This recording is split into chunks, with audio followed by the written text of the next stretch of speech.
כאן זה משרפת הקרימטוריום, זה הקרימטוריום השני. סליחה, זה הקרימטוריום השלישי. השני הרוס כולם.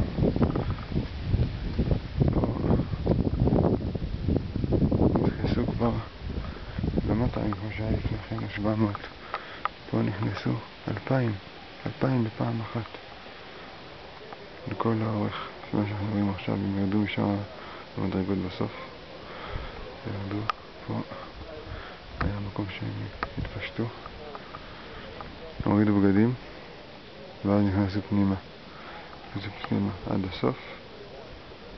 שם בקצה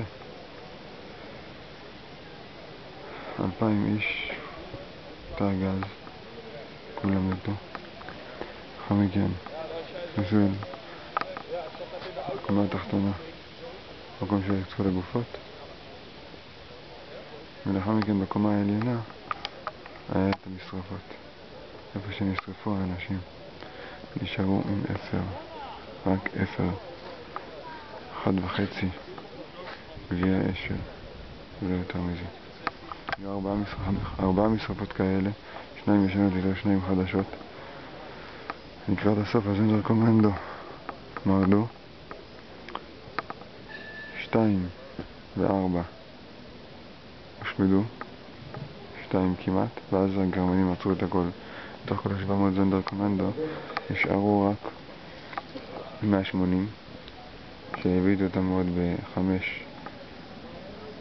3 וחצי מ2.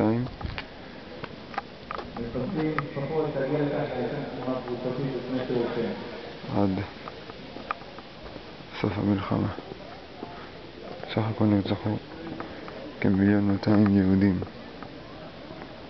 ועוד כמה מאות אלפים במחנה הזה. מחנה שגודלו כ14 קילומטר, הרבה מעבר לכל דבר, לכל מחנה אחר שהיה.